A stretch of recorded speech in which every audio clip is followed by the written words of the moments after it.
आइए मैं बात करूं एक्सरसाइज 6 के इस पार्ट में। आपने पीछे क्लास में प्रोकैरियोट्स में पढ़ा था अनुलेखन। आज मैं बताऊं यूकैरियोट्स जिसमें सुकेंद्रकीय में अनुलेखन। सुकेंद्रकीय अर्थात आप कहते हैं यूकैरियोट्स। Transcription in eukaryotes.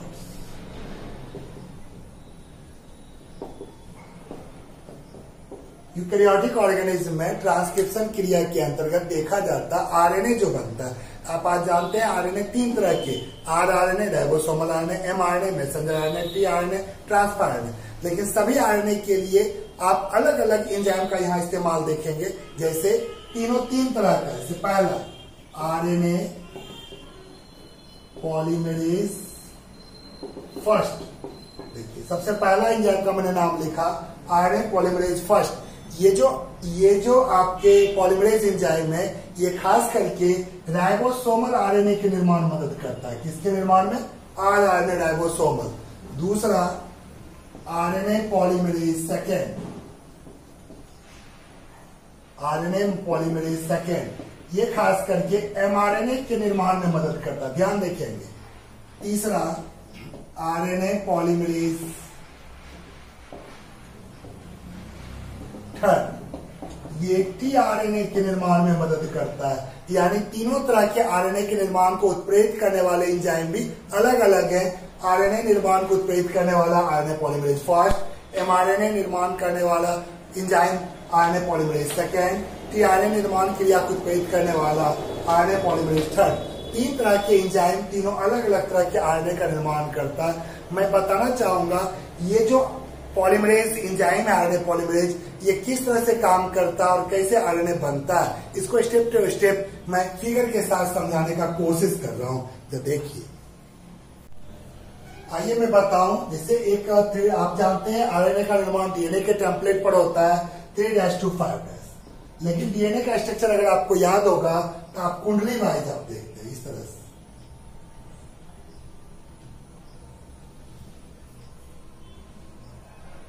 अगर ये 5' है तो ये 3' इस तरह से। लेकिन जब भी होता है तो आपको याद होगा ये तो डीएनए का स्ट्रैंड है जिसमें कि बेस पेयर्स में होते हैं, ये भी आप जानते हैं। लेकिन अगर याद हो जो भी अनुलेखन क्रिया होती है डीएनए के कौन सा टेम्पलेट पर, याद होगा 3' to 5'। याद रखेंगे 3' to 5' टेम्पलेट स्ट्रैंड होता है ट्रांसक्रिप्शन यूनिट में जहां पर अनुलेखन क्रिया संपन्न होती है। तो 3' to 5' ये वाला डायरेक्शन है, यहाँ ध्यान रखेंगे। इस तरह से आता आई से मूव कर रहा है। अगर अनुलेखन क्रिया के लिए आप जानते हैं आरएनए पॉलीमरेज एंजाइम आता है। आरएनए पॉलीमरेज एंजाइम जैसे ही काम कर रहा है यहां से एक स्ट्रैंड बनना तैयार होता है।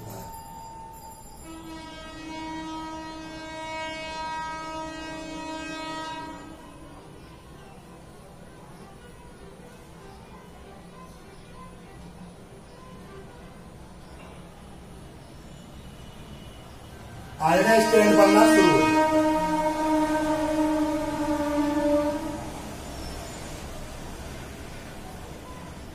यहां मैं अलग अलग खंड बताना चाह रहा हूं। अल्टरनेट क्रम में मैंने आपको दिखाया खाली स्थान है, फिर कलर्ड है, फिर ब्लैंक है, फिर कलर्ड है, फिर ब्लैंक है, फिर कलर्ड है।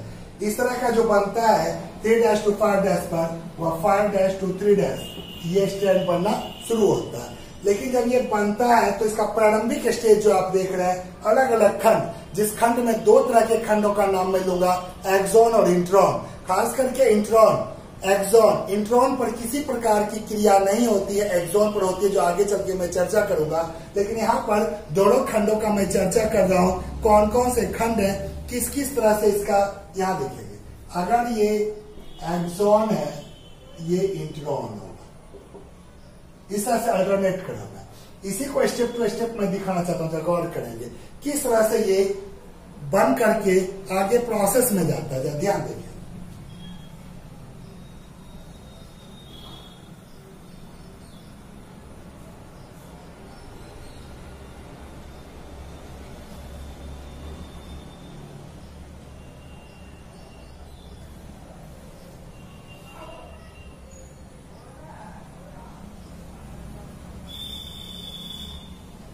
5'2'3'। यहाँ पर 5' छोर पर मिथाइल ग्वानिन का ट्राइफॉस्फेट देखे, मिथाइल ग्वानिन का कैपिंग होता है, मिथाइल ग्वानिन ट्राइफॉस्फेट MgPpp, इसका कैपिंग होता है। 3' छोर पर पॉली ए,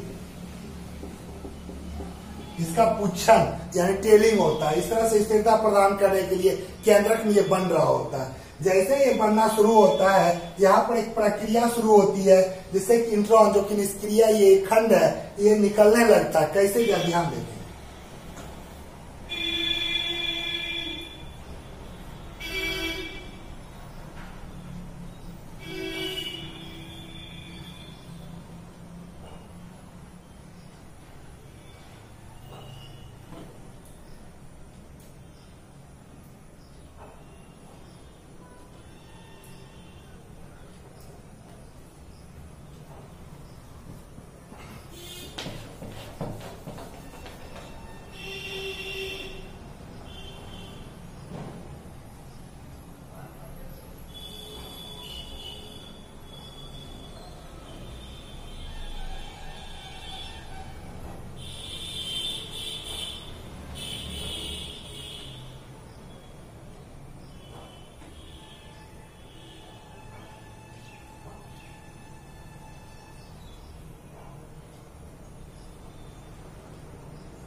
इस क्रिया को कहते हैं स्प्लाइसिंग। जो आपको ये देखिए, ये जो कलर्ड पार्ट है ये धीरे धीरे आप देख रहे हैं एस्केप कर रहा है, निकलता हुआ जा रहा है। ये जो कलर्ड पार्ट है ये निकलता हुआ जा रहा है। और इस तरह के निष्क्रिय पार्ट यानी इंट्रॉन, ये जो इंट्रॉन है और ये आपका एक्सॉन, इंट्रॉन जो निकल रहा है इसके लिए आप कहते हैं स्प्लाइसिंग। यहां पर कैपिंग मैंने बताया, कैपिंग 5' छोर पर है। स्प्लाइसिंग स्टेप देखेंगे आप 5'2'3'। जैसे ही स्प्लाइसिंग क्रिया हुआ तो फिर ये जो ब्लैंक खंड है यानी कि एक्सॉन आपस में जुड़ करके एक चेन बनाता है।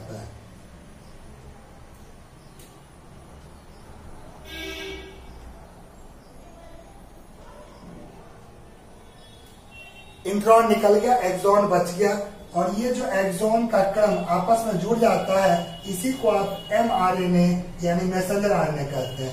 इससे पहले जो अलग अलग खंडों से जुड़ के बना हुआ था प्रारंभिक mRNA का जो रूप था इसको कहेंगे आप HNRNA। ध्यान रखेंगे HNRNA का फुल फॉर्म होता है हेट्रोजीनस न्यूक्लियर RNA। ध्यान रखेंगे हेट्रोजीनस न्यूक्लियर RNA।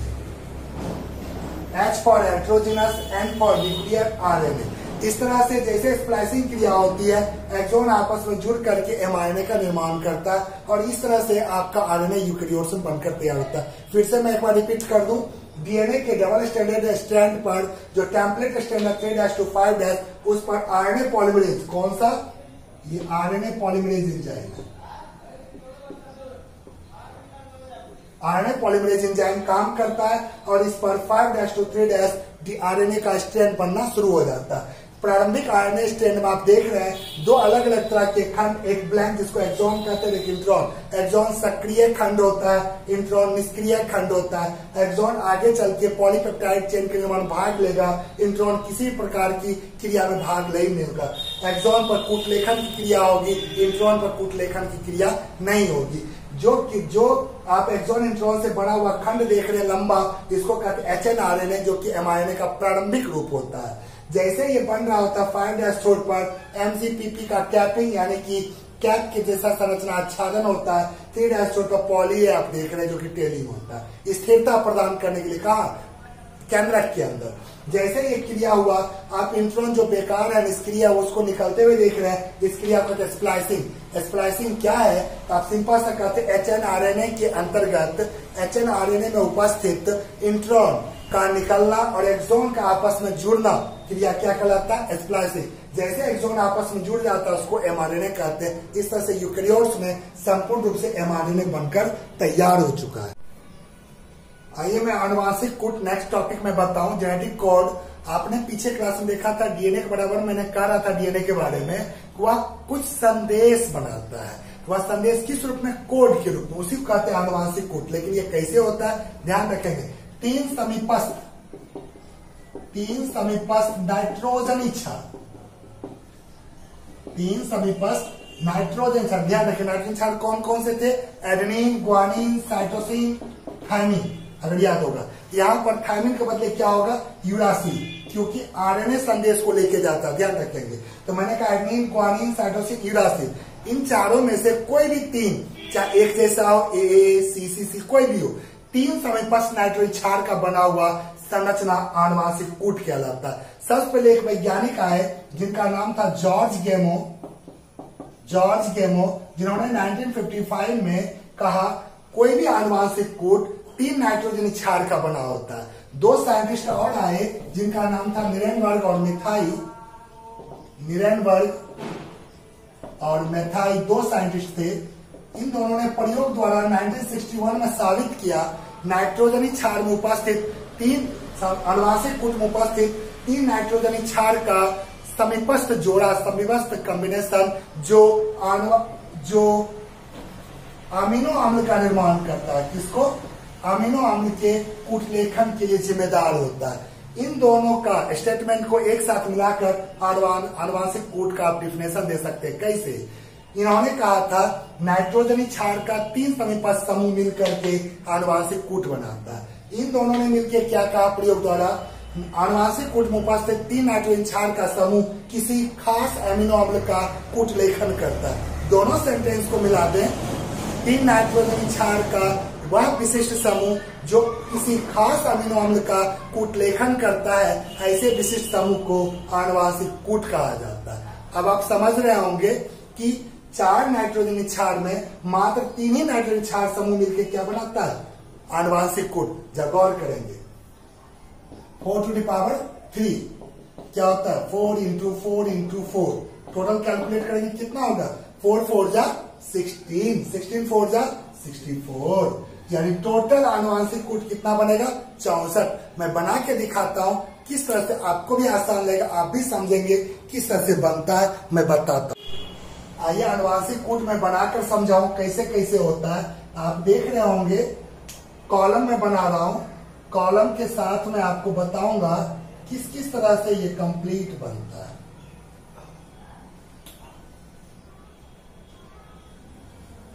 देखिए आपके सामने है U C A G, U C A G। देखिए चार का ही मैंने लिया था। यहां देखेंगे U C A G, U C A G, U C A G, U C A G। बड़ा आसान है बनाना, अब भी गौर करेंगे।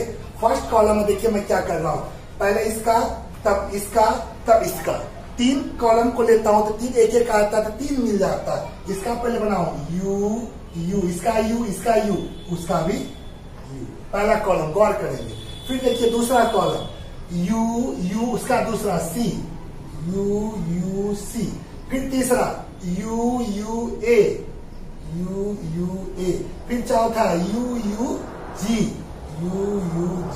इस तरह से अगर आप बनाएंगे पूरा का पूरा कॉलम बन जाएगा। बड़ा इंटरेस्टिंग है। इसको देखेंगे सेकेंड, इसका पहला U, इसका सेकेंड C, इसका पहला U, इसका पहला U, इसका C, उसका सेकेंड C, इसका U, इसका C, उसका A। एकदम इजी है, U C G।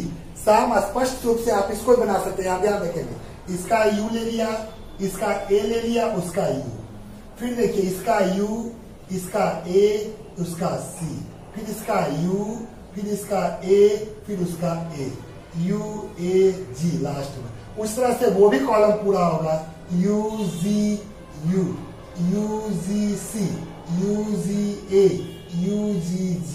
इसी तरह से ये भी कॉलम, सब कॉलम पूरा होता है। इसका पहला C, अब इस कॉलम को लेते हैं, इसका U, उसका U, C U C, C U A, C CUG। इस तरह से आप कॉलम आराम से पूरा कर सकते हैं। मैं कंप्लीट करता हूं आपका कॉलम एक एक करके, फिर मैं आइए मैं बताऊं जो कोड मैंने बनाया आपके बोर्ड पर। आप देख रहे हैं, अगर काउंट करें 4 4 4 का एस्टिमेट है पूरा। अब चारों ओर से कैलकुलेट करें, आपका 64 कोड 1 मिलेगा, जो मैंने थोड़ा देर पहले बताया था। मैं बताना चाहता हूं बगल में जो मैंने कोड किया है PHE PHE LE, ये सब क्या है? Amino acid. यानी कि आप कहते हैं ये जो नाइट्रोजन क्षार का समूह है आनुवांशिक कूट, ये किसी खास एमिनो एसिड का संश्लेषण करता है, कूट लेखन करता है। उसी के बगल में अलग अलग मैंने आपको दिखाया है। तो मैं बताऊं ये जो एमिनो एसिड है कौन कौन से है, जिसका कोडिंग किया, एक एक करके चलते आप ये आसानी से समझ सकते हैं। अल्फाबेटिकली लीजिए, आराम से बना सकते हैं। ए से ढूंढिए। देखिए इस लाइन में ए से नहीं है, लेकिन इस लाइन में आप देखेंगे यहाँ पर ए है, ALA। इसको आप कहते हैं पूरा नाम एलानीन। ध्यान रखिए, एलानीन नाम का एमिनो एसिड। अब इसमें ए खत्म हो गया। यहाँ पर देखिए ए, यहाँ देखिए ASN, एस्पाराजीन।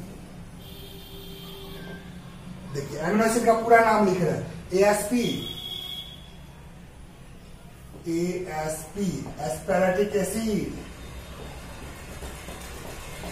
ये सब एमिनो एसिड का नाम है, ASP।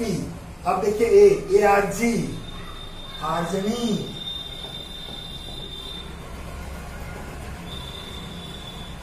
आर्जिनिन। अब एक खत्म हो गया, B से एक भी नहीं है। C से अगर आप ढूंढिए नजर आ जाए, C से देखिए CYS, सिस्टीन। सब एमिनो एसिड का मैं नाम लिख रहा हूं, CYS। C से अब नहीं है, देखिए गौर कीजिए। C के बाद D नहीं होगा, D के बाद E भी नहीं होगा, E F भी नहीं होगा, G नजर आएगा। इसमें नहीं है G, इसमें भी नहीं है G, इसमें है G। यहां देखिए GIN, ग्लूटामीन। उसके बाद G फिर कहा गया GLU, ग्लूटामिक एसिड। सब अलग अलग एमिनो एसिड का नाम लिख रहा हूं, G। फिर यहां देखिए GLY, ग्लाइसिन। इस तरह से G भी कंप्लीट हो गया। अब G के बाद H पर देखिए, यहां देखिए HIS, हिस्टीडीन।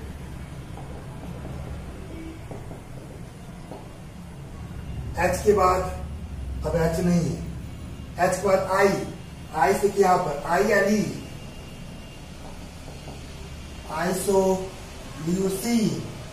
I अब नहीं होगा, I पर L, J नहीं है, K नहीं है, K के बाद L आएगा, LU, ल्यूसीन। L पर और है कहीं, गौर करिए, मिल जाए।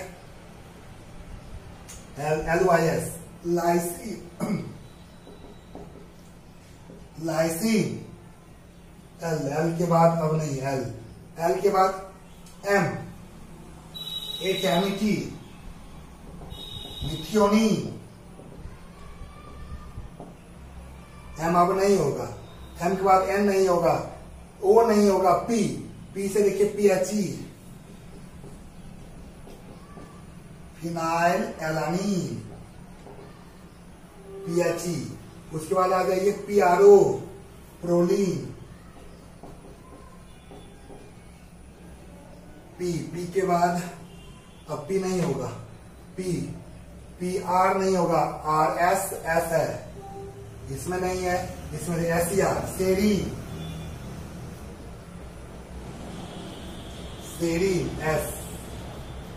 S यहां पर ऐसा, लेकिन इसके बारे में बताता हूं अभी। SER S खत्म, T पर होगा, THR, थ्रियोनिन,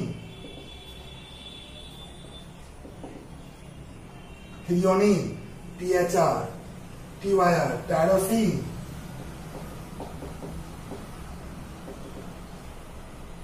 TYR, अब आपका TRP, ट्रिप्टोफैन,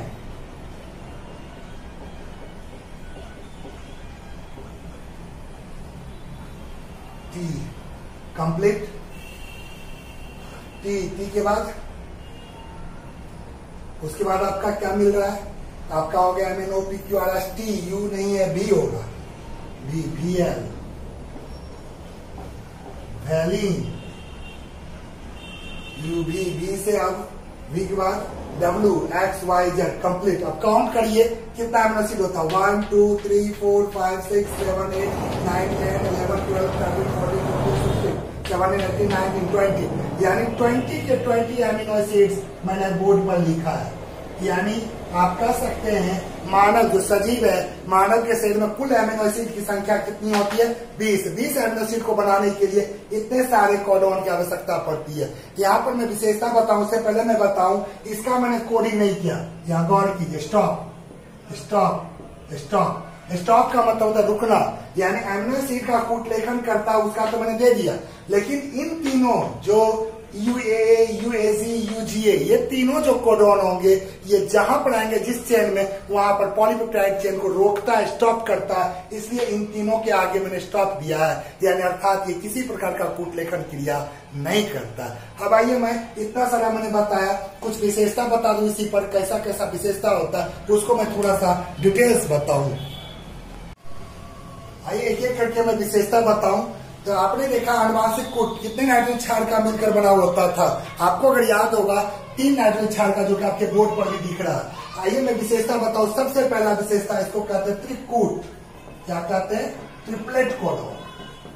ट्रिपलेट कोडोन क्यों कहा जाता है, क्योंकि जितना भी आप देख रहे हैं कोडोन बना हुआ आपके बोर्ड पर, सब जितना भी है सब 3 ही नाइट्रोजन क्षार का मिलकर बना होता है, इसमें से कोई भी देखिए ट्रिपलेट कोडोन है, इसलिए इसका विशेषता पहला त्रिकूट। दूसरा की बात मैं करूं कोमा रहित, जब भी आरएनए पर इसको सजाया जाता है कोमालेस, क्यों कहा गया, क्योंकि जो mRNA है, मान लीजिए mRNA का चेन है, इस पर जब भी सजाया जाएगा UAG AUG, देख रहे हैं, यानी कहीं पर कोमा या बीच में डिस्टेंस यानी कोई खाली जगह नहीं होगा, इसलिए इसको कहा जाता है कोमा रहित। तीसरा ध्यान देखिए, पहला त्रिकूट, दूसरा कोमा रहित, तीसरा इसको कहते हैं असंदिग्ध।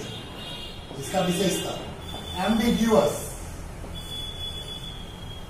आपने देखा त्रिकूट का मतलब क्या हुआ, 3 नाइट्रोजन क्षार का बना होता था।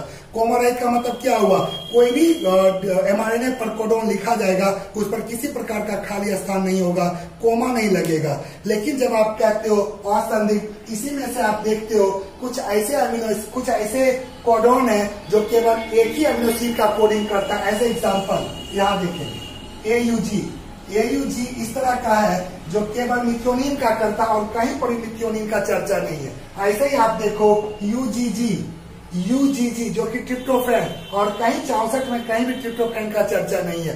ऐसे ऐसे कोडोन को असंदिग्ध यानी एम्बिगुअस कहा जाता है। इस तरह से मैंने अलग अलग मैंने आपको बताया।